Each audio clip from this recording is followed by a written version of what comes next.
මොකද කර මන්ත්‍රීතුමා point of ඕනේ. විනාඩියක් ඉල්ලලා තිබ්බා මම විපක්ෂ නායකට විනාඩියක් ඉල්ලලා තිබ්බා මේ විනාඩියෙන් කියන්නේ. සර් මම මේ වෙලාවට අපේ මිනිස්ටර් ෆිෂරි මිනිස්ටර්ට අහන්න කැමතියි මම හෙටින් ඉවර කරන්නම්. මේක මේජර් ඉන්වෙස්ට්මන්ට් ප්‍රොජෙක්ට් කියලා මම දෙවෙනි සැරේ මේක අහන්නේ. 2025 2027 2025 2027 ஆண்டு மேஜர் இன்வெஸ்ட்மெண்ட் ப்ரொஜெக்ட் என்று சொல்லி அதிலே உள்ளடக்கப்படாத 500 மில்லியன் ரூபாவை குறியீட்டுவானுக்கு ஒதுக்குவதற்காக எங்களுடைய டிசிசி மீட்டிங்கிலே பிரதீபனுடன் ஏற்கனவே கதைத்து கொண்டதன் அடிப்படையிலே எங்களுடைய மீன்பிடித்துறை அமைச்சர் கேட்டுக்கார். எனக்கு உங்களிடம் அதிகம் விருப்பம் இருக்கிறது.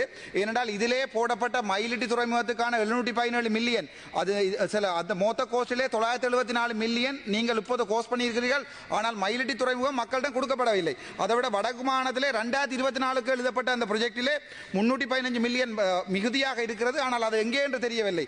தயவு செய்து அந்த 500 மில்லியன் உங்களுக்கு எங்கிருந்து வந்தது? உங்களுக்கு இந்த மேஜர் இன்வெஸ்ட்மெண்ட் ப்ரொஜெக்டில் இல்லாமல் குறியீட்டுவானுக்கு தாங்கள் எங்கிருந்து வந்தது என்றதை விளங்கப்படுத்துமாறு தயவு செய்து கேட்டுக்கொள்கிறேன்.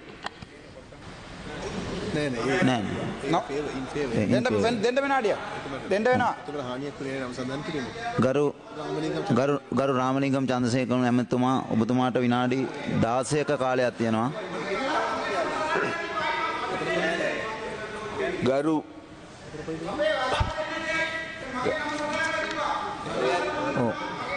මන්ත්‍රීතුමනි ගරු මන්ත්‍රී අද උදේ සිට මේ දක්වා පැවැත්වෙන මන්ත්‍රීතුමා ධීවර අමාත්‍යාංශයේ මන්ත්‍රීතුමනි අපේ ගරු මන්ත්‍රීතුමා ප්‍රකාශ කරා ඉතාම නිර්දය විවේචනයක් කරා ගරු කතානායකතුමාට එතුමා අපිත් එක්ක දිස්ත්‍රික්කයේ ඉතාමත්ම හොඳ මැතිවරණ ව්‍යාපාරයක් කරලා දෙවැනි තැනට මනාපරගෙන ආවේ. ඒ නිසා පොල් කොම්බ විදියට ගහගෙන ආවේ ඒගොල්ලෝ තමයි ගරු ඇමතුමා කතාව කරගෙන යන්න. ගරු ඇමතුමා කතාව කරගෙන යන්න. ගරු ඇමතුමා කතාව කරගෙන යන්න. கௌரவ உறுப்பினர் அவர்களே, இன்று காலையிலிருந்து இடம்பெறுகின்ற இந்த ඔබතුමාගේ නම හානියක් නොවන විදියට සඳහන් වුණේ அமைச்சு தொடர்பிலான விவாதத்தில் கலந்து கொண்டு கருத்துக்களை தெரிவித்த அனைவருக்கும் எனது மனமார்ந்த நன்றியை நான் முதலில் தெரிவித்துக் கொள்கின்றேன். இன்று காலையிலிருந்து நாங்கள் தேடி பார்க்கின்ற போது பல உறுப்பினர்கள் பேசினார்கள். பல உறுப்பினர்களை எடுத்து பார்க்கின்ற பொழுது அவர்கள் அனைவராலும் முன்வைக்கப்படுகின்ற கருத்துக்களை நாங்கள் மிகவும் நல்ல முறையில் அவதானித்தவனாக ஒவ்வொரு பிரச்சனைகளுக்கும் எதிர்வரும் காலங்களிலே நாங்கள் இவைகளை கண்டு தீர்வினை வழங்குவதற்கு ஏதுவான நடவடிக்கை எடுக்கிறேன். அதே போன்று விசேடமாக இன்றைக்கு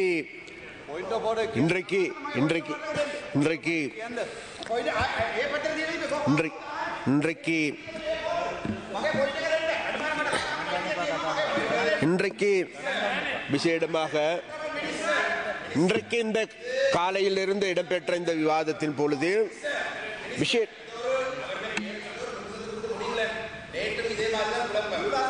அதாவது உங்களோட குழப்பங்களை கொண்டு உங்களோட மாவட்டத்தில் வச்சுக்கொள்ளுங்க, அவங்களோட வீட்டுக்குள்ள வச்சுக்கொள்ளுங்க, அல்ல உங்களோட வீட்டுக்குள்ள வச்சுக்கொள்ளுங்க. சரியா? ஒன்று நான் சொல்லவா, இது வந்து எந்த டைம் இதை வந்து டிஸ்டர்ப் பண்ண வேணா, உட்காருங்க. சரியோ? சரியா?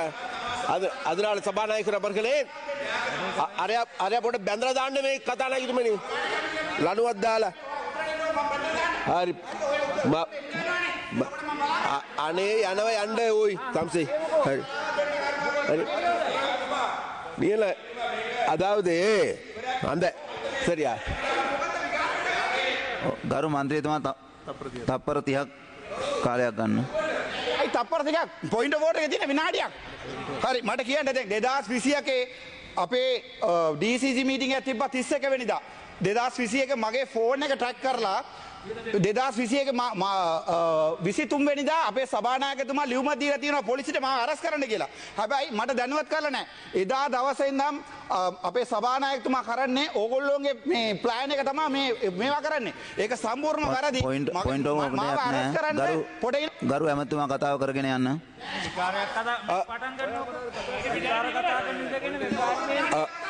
கௌரவ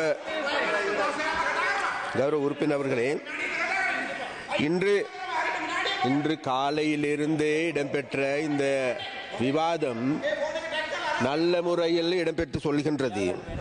அப்ப நல்ல முறையில் இடம்பெற்று செல்லுகின்ற போது இப்பொழுது எங்களுக்கு காணக்கூடியதாக இருக்கின்றது, இதில் அந்த என்னமோ அந்த சிவன் பூசையில கரடி பூந்த மாதிரி ஒரு சில கரடிகள் பூந்து விளையாடுவதையும் காணக்கூடியதாக இருக்கின்றது. அப்ப அதனால வேண்டி விசேடமாக நாங்கள் ஒரு விடயத்தை சொல்ல வேண்டும். ஏன் கேட்டால் இன்றைக்கு காலையிலிருந்து இடம்பெற்ற விசேடமாக கௌரவ ஜிஜி பொன்னம்பலத்தை எடுத்துக்கொண்டாலும் சரி, அவர்கள் இந்த அமைச்சு சுடற்பிலாக உரையாடுகின்ற போது நல்ல யோசனைகள் முன்வைத்தார்கள். அதே போன்று இங்கு திலீப் வேதாராய்ச்சி எடுத்துக்கொண்டாலும் சரி, எதிர்கட்சியில் இருக்கின்ற ஏனைய உறுப்பினர்கள் எடுத்துக்கொண்டாலும் சரி, எங்களுடைய ஆளும் கட்சி உறுப்பினர்கள் எடுத்துக்கொண்டாலும் சரி, விசேடமாக மட்டக்களப்பை சார்ந்த உறுப்பினர்கள் எடுத்துக்கொண்டாலும் ஒருவரை தவிர மற்றவர்கள் எல்லோருமே மிகவும் நல்ல ஆணித்தரமான கருத்துக்களை முன்வைத்திருக்கிறார்கள். அந்த கருத்துக்களில் இருந்து ஒரு விடயம் தெரிகின்றது. கடைசியாக பேசிய எங்களுக்கு எல்லோருக்கும் ஆக்டர் அப்புவாமி என்கின்ற ஒரு எம்பி பேசினார். அவர் பேசுகின்ற பொழுது எங்களுக்கு எல்லோருக்கும் காலையிலிருந்து நான் பார்த்து கொண்டிருந்தேன். காலையிலிருந்து அவர் இதில் கலந்து கொள்ளவில்லை. காலையிலிருந்து இருக்கவில்லை, மாலை இப்பொழுதுதான் வந்தார். வந்தவுடன் ஏதோ இரவு முழுவதும் தூங்கி முழித்தவன் போன்று பேசிக்கொண்டு ஓடுகின்ற ஒரு போக்கு இருக்குது. ஏனென்றால் காலையிலிருந்து நாங்கள் பார்க்கின்ற பொழுது இந்த விவாதம் இடம்பெறுகின்ற பொழுது, இந்த விவாதத்தில் கருத்துக்கள் வருகின்ற பொழுது, அந்த கருத்துக்கள் தொடர்பாக எதிர்வினையாற்றிய சம்பந்தமாக எங்களுடைய பாராளுமன்ற உறுப்பினர்கள் அவைகளுக்கு பதில் வழங்கினார். அவ்வாறு வழங்கி இருக்கின்ற போது மறுபடியும் அதே வார்த்தைகளையும் அதே குற்றச்சாட்டுகளையும் வெறுமனே முன்வைக்கின்ற நபர்களாகவே இன்றைக்கு விசேடமாக எதிர்கட்சியை சார்ந்த உறுப்பினர்கள் இருக்கின்றார்கள். அதனால் நான் ஒரு விடயத்தை சொல்ல வேண்டும் இந்த இடத்தில்.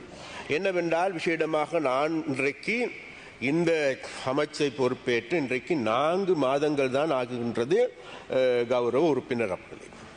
ஆனால் இப்பொழுது இந்த அமைச்சு இந்த பாராளுமன்ற உறுப்பினர்கள் பேசுவதை பார்க்கின்ற பொழுது என்னமோ கடந்த காலம் முழுவதும் நாங்கள் தான் இதில் ஆட்சி பீடத்தில் இருந்தது போன்றும், நாங்கள் தான் இந்த மீன்பிடி அமைச்சை செய்தது போன்றும் இவர்களால் எங்கள் மீது குற்றச்சாட்டுகள் முன்வைக்கப்படும். அதனால் அது தொடர்பாக நான் அலட்டிக் கொள்ளப் போவதில்லை. என்ன ஒரு கதையும் சொல்வேன்னா, தூற்றார் தூற்றட்டும் போற்றுவோர் போற்றட்டும், நான் செல்லும் வழி நேர்வழியாகட்டும் என்ற சித்தாந்தத்தின் அடிப்படையில் எனக்கு நம்பிக்கை இருக்கின்றது. இவர்கள் என்ன கேடு கட்டு என்னத்தை சத்தம் போட்டாலும் கூட விசேடமாக இன்றைக்கு மீனவர்களுடைய பிரச்சனை சம்பந்தமாக, கடல் தொழிலாளர்களுடைய பிரச்சனை சம்பந்தமாக, அது வடக்கா கிழக்கா தெற்கா என்றல்ல, அதாவது மீனவர்கள் 15 மூலாசனයට පැමිණෙනවා. Order please.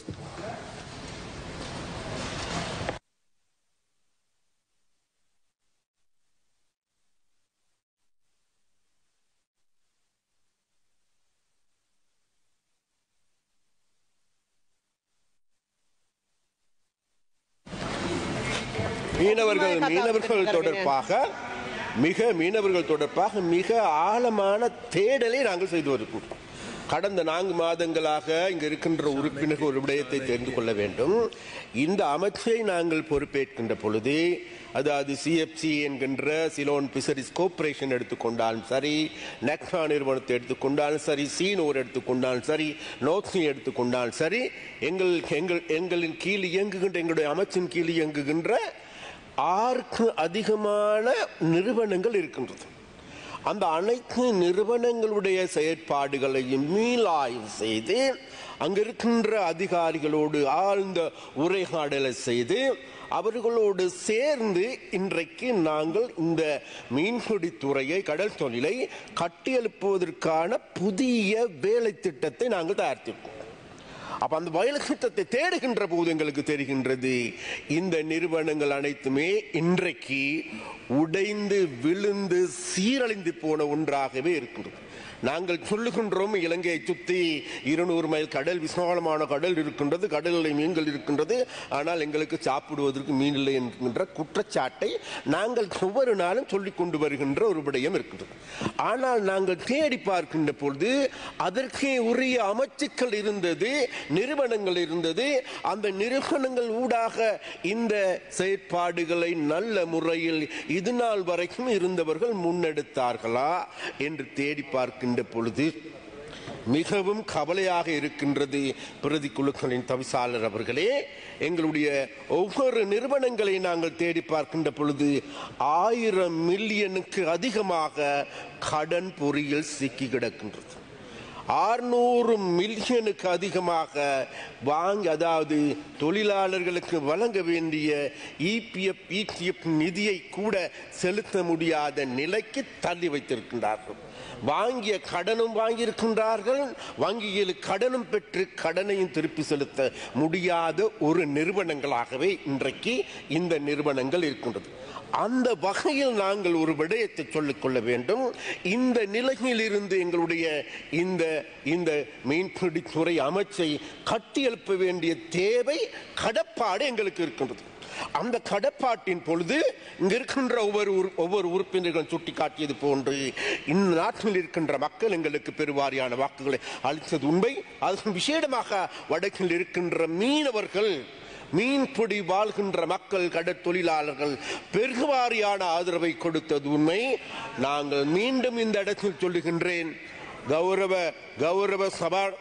பிரதி குழுக்களின் தவிசாளர் அவர்களை இந்த சபையில் இருந்து சொல்லுகின்றேன், அந்த மீனவ மக்கள் எங்கள் மீது வைத்த நம்பிக்கைக்கு கடுகளவேனும் தீங்கு விளைவிக்க மாட்டோம் என்கின்ற உறுதிமொழியை இந்த பாராளுமன்றத்தில் இருந்து வடக்கில் வாழுகின்ற மீனவர்களுக்கு நாங்கள் சொல்லுகின்றோம்.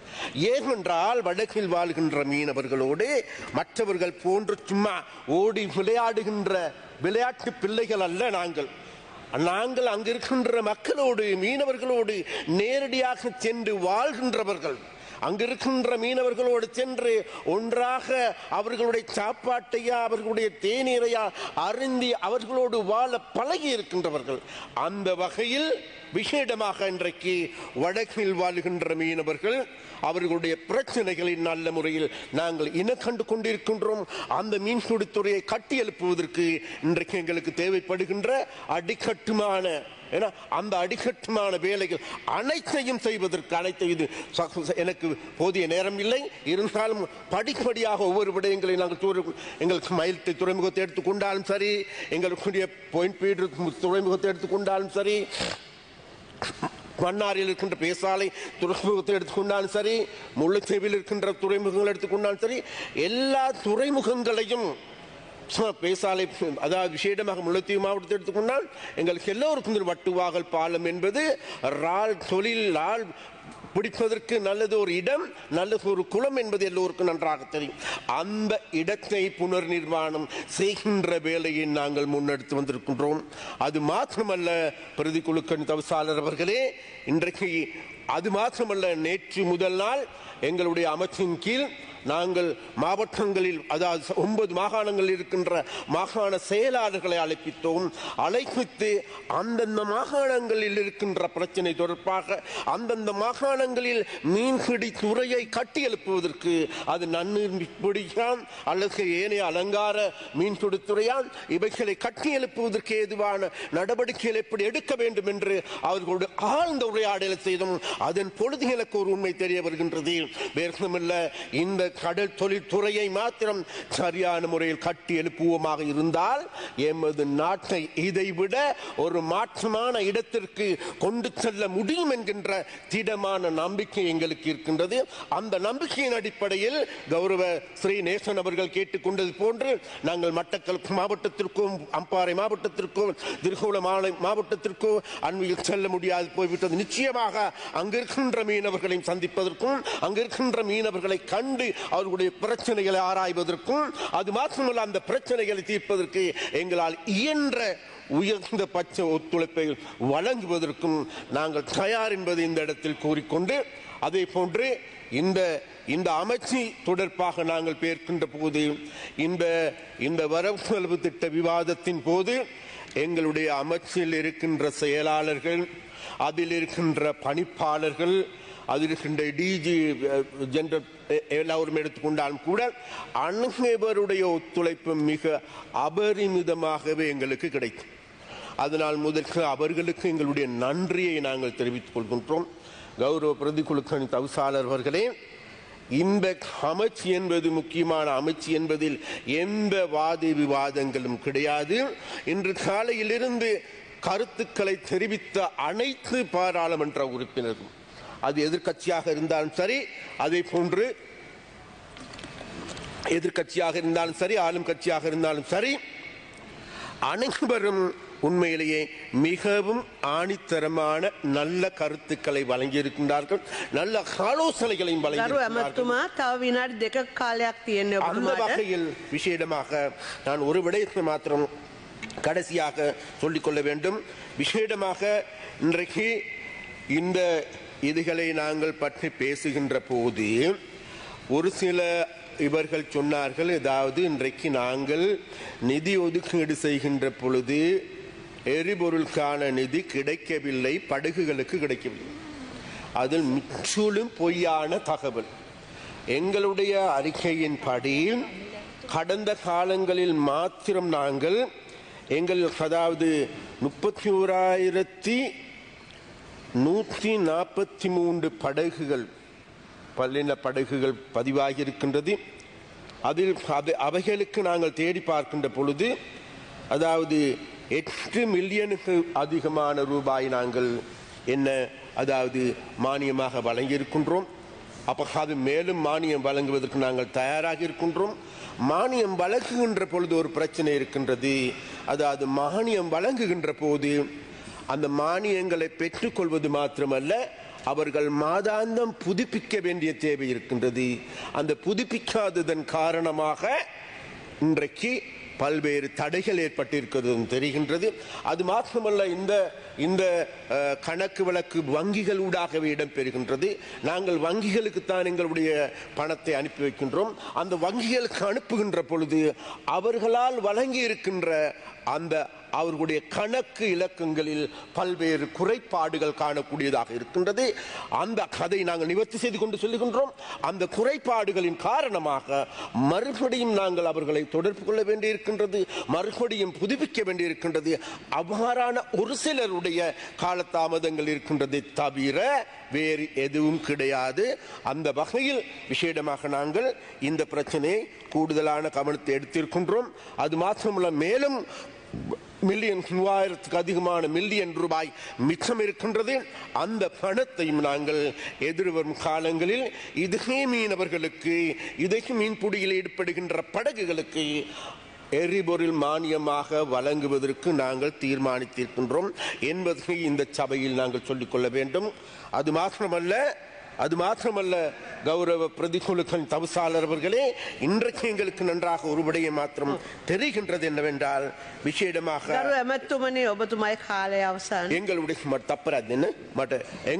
எங்களுடைய விசேடமாக நாங்கள் ஒரு விடயத்தை கடைசியாக சொல்லிக்கொள்ள வேண்டும். இந்த அமைச்சில் விசேடமாக இந்த நடவடிக்கைகளை முன்னெடுப்பதற்கு எங்களுடைய செயலாளர், அதே போன்று எங்களுடைய பணிப்பாளர்கள், எங்களுடைய இயக்குநர்கள் அனைவருடைய ஒத்துழைப்பு, விசேடமாக எங்களுடைய ஊழியர்களுடைய ஒத்துழைப்பு அபரிமிதமாக கிடைத்தது. அதனால் அவர்களுக்கும் எங்களுடைய மனமார்ந்த நன்றியை நாங்கள் தெரிவித்துக் கொள்கின்றோம். அதே போன்று எங்களுடைய பிரதி அமைச்சர் இது தொடர்பாக இரவு பகலாக செயற்பட்டு இருக்கின்றார் என்பது இந்த இடத்தில் சொட்டிக் கொண்டு விசேடமாக எங்களுடைய உறுப்பினர்கள் அனைவரும் ஒன்று சேர்ந்து விசேடமாக இன்றைக்கு இருக்கின்ற இந்த 2 அமைச்சுக்கள் பேசப்பட்ட போதிலும் கூட நாங்கள் எங்களுடைய அமைச்சு என்பது நாங்கள் எல்லோரும் ஒன்று சேர்ந்து இருக்கின்ற அமைச்சு. அதே போன்று கடைசியாக ஒரே ஒரு வார்த்தை எங்களுடைய கலப்பத்தி தோழர் அவர்களை பற்றி, எம்பியை பற்றி பலர் எங்கள் இடத்துல குற்றச்சாட்டுகளும் முன்வைத்தார். நான் ஒரு விடயத்தை சொல்லுகின்றோம். ගලපති என்பவர் ගලපති කියලා කියන්නේ අපි අයියා කෙනෙක් වගේ.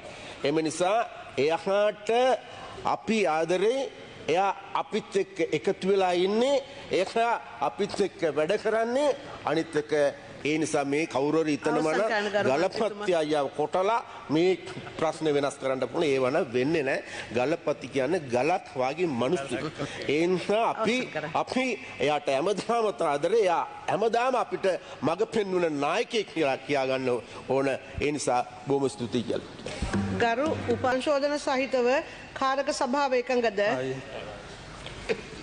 දීවර ජලජ හා සාගර සම්පත් අමාත්‍යාංශය ශීර්ෂ 151 සංශෝධන ඉදිරිපත් කිරීමට ගරු අමාත්‍යතුමා கௌரவ பிரதிக்குழுக்கள் தவிசாளர் அவர்களே கடல் தொழில் நீரியல் வளங்கள் மற்றும் கடல் வளங்கள் அமைச்சு கௌரவ தவிசாளர் அவர்களே ஒதுக்கீட்டு சட்டமூலத்தின் பக்கம் 29 வரியை நீக்கிவிட்டு அதற்கு பதிலாக பின்வருவன பதிலீடு செய்ய வேண்டும் மூலதனம் 5,427,000,000 ரூபாய் தலைப்பு 151 கடற்தொழில் நீரியல் வளங்கள் மற்றும் கடல் வளங்கள் அமைச்சு கௌரவ தவிசாளர் அவர்களே ஒதுக்கீட்டு சட்டமூலத்தின் பக்கம் 28 13வது வரியை நீக்கிவிட்டு அதற்கு பதிலாக பின்வருவன முதலீடு செய்யப்படுகிறது நிகழ்ச்சி திட்டம் 2 ඇමතුමා 7 පේලිය நிகழ்ச்சி திட்டம் 2 පිටුව 27 7 පේලිය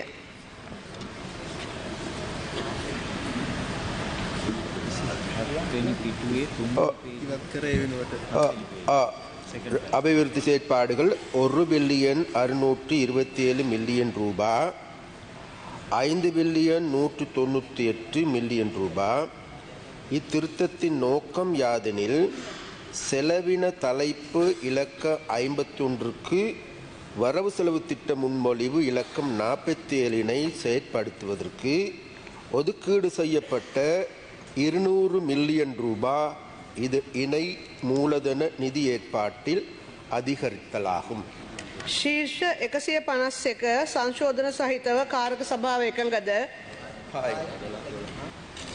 ගරු රාමනාදන් அர்ஜுனா மந்திரித்துமா ஒபத்துமாடு வினாடி துணක් காலයක් ලැබෙනවා மாலை வணக்கம் எங்களுடைய பாராளுமன்ற உறுப்பினர் கௌரவ ராஜீவன் அவர்கள் கொண்ட இந்த பிரேரணை என்னவென்றால் யானை தன் தலையிலே மண்ணள்ளி கொட்டி கொள்ளுமாம் அந்த வகையான ஒரு சிறுபிதனமான பிரேரணை என்னென்றால் அரசாங்கம் உங்களிடம் இருக்கிறது அரசாங்கத்திலே மக்களை பாதுகாப்போம் என்ற அடிப்படையில் தான் அரசாங்கத்தை எடுத்துக்கொண்டு நீங்களே ஒரு பாதுகாப்பு பிரேரணையை கொண்டு வந்து வடக்கு கிழக்கில் போதை இருக்கிறது என்று சொல்றது மிகவும் கேவலமானது நான் இந்த ஒரு சில விடயங்களை சொல்ல வேணும் யாழ்ப்பாணத்திலே வசந்தம் பாமசி என்ற பாமசியிலே 1500 பிரியாவலின் ட்ரக் 2021ஆம் ஆண்டு 22ஆம் ஆண்டுகளில் கடத்தப்பட்டு வவுனியாவில் சிறு குழந்தைகளுக்கு விற்கப்பட்ட போது அந்த வழக்குகள் இழுத்தடிக்கு மூடிப்பட்டது கேதீஸ்வரன் எனப்படுகின்ற வைத்தியரால் அந்த வழக்குகள் மூடப்பட்டது ஆனால் அது சம்பந்தமாக உங்கள் அமைச்சர் இல்லை உங்களுக்கு இல்லை எல்லாருக்கும் தெரியும் நீங்கள் அது சம்பந்தமான நடவடிக்கை எடுப்பதற்கு தயாராகவில்லை இன்னொரு முக்கியமான விடயம் யாழ்ப்பாணத்தை பொறுத்த வரைக்கும் உங்களுக்கே தெரியும் ஒரு நாட்டின் நீதிமன்றம் சுயமாக இயங்காவிடில் அந்த நாட்டிலே நீதி நியாயம் ஒருபோதுமே நிலைநாட்டப்படாது ஆனால் என்ன நடக்கின்றால் எங்களுடைய கடவுள் என்று வர்ணித்துக் கொண்டிருக்கிற வடக்கின் கடவுள் என்று வர்ணித்துக் கொண்டிருக்கின்ற நீதிபதிகளுக்கே நீதிபதியான இளஞ்செழியன் ஐயா அவர்களை அவருடைய மேலுயர்ச்சியை தடுக்காமல் உங்களுடைய NPP அரசாங்கம் திட்டமிட்ட ரீதியில் தமிழன் என்ற காரணத்துக்காக அவருடைய பதவியோரை வழங்காமல் அவரை வீட்டுக்கு அனுப்பியிருக்கிறது அப்படியான கேவலமான வேலை செய்கின்ற அரசாங்கத்தில் பங்கு வைக்கின்ற பாராளுமன்ற உறுப்பினர் நீங்கள் வடக்கு கிழக்கில் எவ்வாறு போதைகளை குறைக்கலாம் என்று ஒரு பிரேரணையை கொண்டு வருவோம் என்றது கேவலமான செயல் அது தவிர வடக்கு கிழக்கின்ற நீதிமன்ற கட்டமைப்பை எடுத்து பாருங்கள் வடக்கிலே மன்னார் நீதிமன்றத்திலே வெளியிலே வைத்து சுட்டிருக்கிறார்கள் ஒருவரை அவற்றையெல்லாம் செய்வது யார் அவற்றையெல்லாம் அதில் பிடிபட்டு அந்த குற்றவாளி ஒரு உறுப்பினர் அதாவது சிஐடியினோட உறுப்பினர் ஆகவே உங்களுக்கு கீழே இயங்கிக் கொண்டிருக்கிற படை அதே படை தான் இந்தியாவில் இருந்து கேரளா கஞ்சா எனப்படுகின்ற அந்த கேரளா கஞ்சா நேவிக்கிலால் கொண்டு வரப்பட்டு ஜாழ்ப்பாணம் கொண்டு வரப்படுகிறது அது தவிர ஜாழ்ப்பாணத்தில் உங்களுக்கு தெரியும் ஒரு ஜிஏ ஒரு ஆள் இருக்கிறார் ஜிஏ பிரதீபன் என்று ஊழல் ஒழிப்பு வன்னியானி என்று தெளிவாக அவருடைய மகனை பற்றியெல்லாம் போட்டுக் கொண்டிருக்கிறார்கள் ஆனால் இப்போது டீல் அடிக்கிறார் என்கிற அமைச்சர் அமைச்சர் சந்திரசேகர் ஜிஏயோட அது சம்பந்தமாக நாங்கள் ஆறுதலாக கதைப்போம் நேரம் கிடைக்கும் போது. அது தவிர வல்வெட்டு துறையிலே பெரிய வாழ்வெட்டு குழு ஒன்றை, அந்த வாழ்வெட்டு குழு ஒரு வீடுகள் எல்லாம் போய் போட்டு எல்லாத்தையுமே பெட்ரோல் போட்டு எரிப்பனு சொன்ன வாழ்வெட்டு குழுவை அந்த வல்வெட்டு துறையிலே எங்களுடைய அமைச்சர் தன்னுடைய பிராந்திய இணைப்பாளராக என்பிபிக்கு கொடுத்திருக்கிறார். இது என்ன மாதிரி இருக்கின்றால், நாங்களே எல்லாவற்றையும் எரிப்போம், ஆனால் தெரியாதது என்பது போல நாங்களே ஒரு பிரேரணையை கொண்டு வருவோம். நீங்கள் ஒரு ஆசிரியர், எங்களுக்கு மிகவும் கேவலமான நிலைமை என்றால், இப்போது வடக்கு கிழக்கிலே இந்த மருந்து மாத்திரைகள் உங்களுக்கு கூடத்தான் கொண்டு வரப்படுகின்றன. உங்களுக்கு அதுக்குரிய பணம் வழங்கப்படுகின்றது எங்களுக்கு தெளிவாக தெரியும். நான் அதை வெளியிலே வந்து சொல்ல தயார், திருப்பியும் நான் சிறைக்கு செல்றதுக்கு தயார். நன்றி, வணக்கம். ගරු රාමලිංගම් මන්ත්‍රී. கௌரவ பிரதிகுழுக்கள் சவிசால் அவர்களே, ஒரு கதை ஒன்று இருக்குது. ஒரு அந்த நாய்க்கு வந்து நாய் இருக்குதா, நாய் வந்து இந்த வாந்தி எடுத்து போட்டு மீண்டும் சாப்பிடுமா, சாப்பிட்ட பிறகு அதை மீண்டும் மீண்டும் சாப்பிடுமா. அதனால அந்த மாதிரி நாய்களுக்கு அதாவது நோய் ஒன்று இருக்கு. அந்த நோய்க்கு மருந்து இல்லையா. அப்படியாப்பட்ட மருந்து இல்லாத ஒரு இது இருக்கு. அதுகளுக்கு மருந்து தேடி கொடுறதுக்கான ஏற்பாடு செய்யணும். ගරු ශ්‍රීනේෂන් මන්ත්‍රීතුමා, ඔබතුමාට විනාඩි 3ක් කාලයක් ලැබෙනවා. පොයින්ට් ඔෆ් ඕඩර් නැහැ. ගරු ශ්‍රීනේෂන් මන්ත්‍රීතුමා, ඔබතුමා කතාව කරන්න. විනාඩි 3ක් තියෙනවා. කරුණාකරලා ඔබතුමා ඉඳ ගන්න. ගරු මන්ත්‍රීතුමා ඉඳ ගන්න. ගෞරව කරුණාකරලා ගරු මන්ත්‍රීතුමා ඉඳ ගන්න. ඔබතුමා කතාව කරන්න. ඔබතුමාගේ නම කියවුන්නේ නැහැ. ඔබතුමා ඉඳ ගන්න. ගරු ශ්‍රීනේෂන් මන්ත්‍රීතුමා, ඔබතුමාගේ කතාව කරන්න. கௌரவ உறுப்பினர் அவர்களே, ඔබතුමාගේ කතාව කරන්න. இன்றைய தினம்